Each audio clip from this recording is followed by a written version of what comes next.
तो hello guys, जैसा कि आप सब जानते होंगे कि हमारे पास 5 फैबुलस मेन बोर्ड आईपीओस आए हुए हैं। मगर किस में अप्लाई करना है, किस में नहीं करना है, क्या जीएमपी चल रहा है, क्या लिस्टिंग गेन्स हम एक्सपेक्ट कर सकते हैं, किसमें हमारा सबसे ज़्यादा चांसेस हो सकता है अलॉटमेंट का। आइए इस वीडियो में सब क्लियर करते हैं, एक प्रॉपर कंपैरिजन करेंगे और हम रैंकिंग भी करेंगे कि किसको आपको पहले रखना है, किसको आपको बाद में रखना है, किसमें आपको अप्लाई करना है, किसमें नहीं करना है। तो इस वीडियो को देखकर आपके सब डाउट्स क्लियर हो जाएँगे। तो थोड़ा एक बार आईपीओ के बारे में डिस्क्रिप्शन ले लेते हैं सब। तो जो विशाल का आईपीओ है वो 11 को ओपन होएगा और 13 को क्लोज़ हो जाएगा। सेम साई और मोबीक्विक का होएगा। आईकेएस एंड आईजीआई का जो आईपीओ है वो 12 को ओपन होएगा एंड 16 को क्लोज़ होएगा। और ये ध्यान रखिएगा कि जो पहले 3 आईपीओ है उनके फंड अवेलेबल नहीं होंगे आईकेएस और आईजीआई में। तो ये ध्यान हमें रखना पड़ेगा। अगर हम अभी करंट जीएमपी की बात करें, तो इस विशाल में 19% चल रहा है, साई में 5, मोबीक्विक में 48%, आईकेएस में 26% एंड आईजीआई में 24%।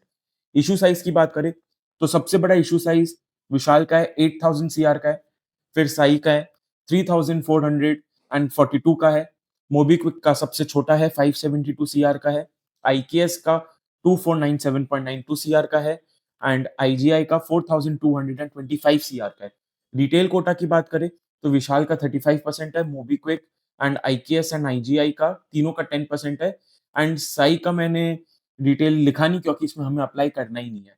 अगर हम एक्सपेक्टेड लिस्टिंग गेन्स देखें तो विशाल में 15 से 25% है, मोबीक्विक में 45 टू 55% है, आईकेएस में 25 टू 35 है एंड आईजीआई में 35 टू 45 है और साई में 0 टू 5 है। तो मैंने आपको यहाँ पर एक समरी दे दिया है पाँचों आईपीओ का, तो आप थोड़ा अपने हिसाब से भी सोच सकते हैं कि किसमें क्या हमें एक्सपेक्ट कर सकते हैं हम। अगर हम रैंकिंग करें, तो ये जो पहले रैंकिंग मैंने दिया हुआ है ये वाला, ये है on the basis of allotment. माने इसमें अगर आप अप्लाई करेंगे तो ये आईपीओ में आपका अलॉटमेंट का चांसेस ज़्यादा हो सकता है। ये हालाँकि ज़्यादा रिस्की है, जो रिस्क लेना पसंद करते हैं, रिस्की है, ये मेथड फॉलो कीजिएगा क्योंकि ये ज़्यादा रिस्की है, क्योंकि ये on the basis of allotment है, किसमें आपका अलॉटमेंट चांसेस ज़्यादा हो सकता है। तो सबसे पहले मैंने इसमें विशाल को रखा है, 2 रीज़न है। विशाल का इश्यू साइज़ जो है 8000 सीआर का है, जो सबसे बड़ा है। सेकंड, इसमें रिटेल कोटा जो है वो 35% का रिटेल कोटा है। तो आप समझिए कि आपका अप्रॉक्सिमेटली 2800 3000 सीआर तो है आपका इसके पास। इसमें रिटेल कोटा के लिए 2800 3000 सीआर का अलॉटमेंट है, प्रोपोर्शन है रखा हुआ। सेकंड मैंने रखा है आईजीआई को। आईजीआई को मैंने इसलिए रखा है क्योंकि इसके बाद सबसे अच्छा इश्यू साइज़ इसका ही है। आप यहाँ देखिए 4225 का इश्यू साइज़ है, हालाँकि रिटेल कोटा 10% ही है।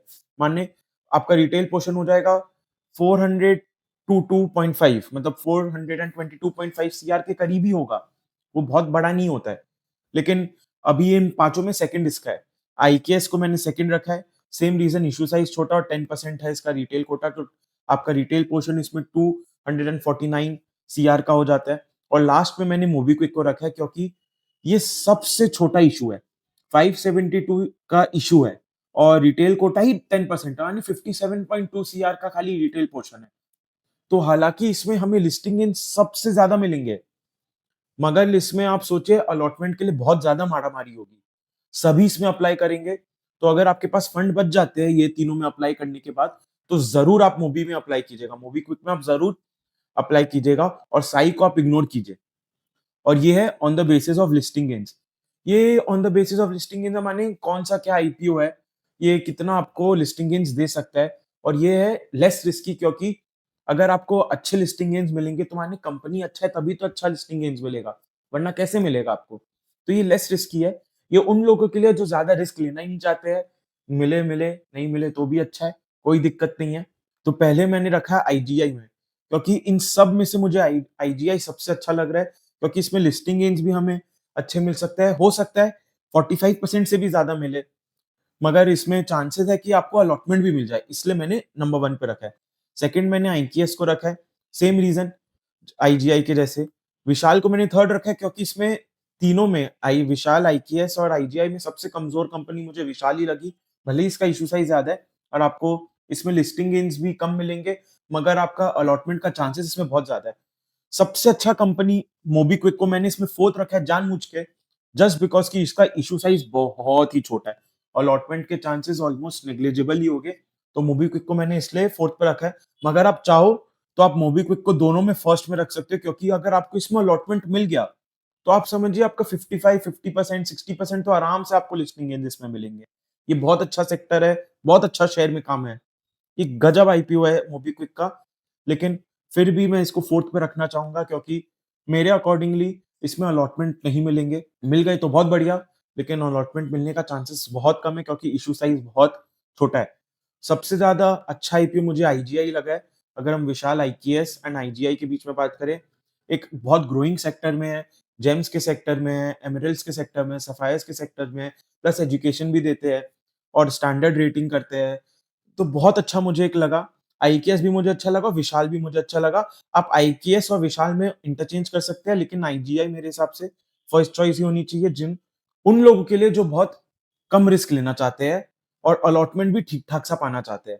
मगर जो एकदम टेंशन ही नहीं है, जिसको अलॉटमेंट मिले, नहीं मिले, भाड़ में जाए, मुझे अच्छा लिस्टिंग गेन्स चाहिए, तो वो प्लीज़ मोबीक्विक में सबसे पहले अप्लाई कीजिएगा, फिर आईजीआई, फिर आईकेएस, फिर विशाल, और साई को आप कंसिडरेशन में ही मत लीजिए। ये एकदम बोगस आईपीओ है। तो ये था एक कंपैरिज़न। अगर आपको और कोई भी डाउट है, आप प्लीज़ कमेंट डाउन कीजिए, मैं उसे ज़रूर रिप्लाई करूँगा। आपके हर एक डाउट्स को मैं रिप्लाई करूँगा। अगर आपको कोई शेयर या इंडाइसेस के बारे में डिस्कशन चाहिए, तो आप प्लीज़ उसे भी कमेंट डाउन कीजिए। आपको अगर ये कंटेंट अच्छा लगा, तो प्लीज़ सब्सक्राइब कर दीजिएगा हमारे चैनल को। Thank you.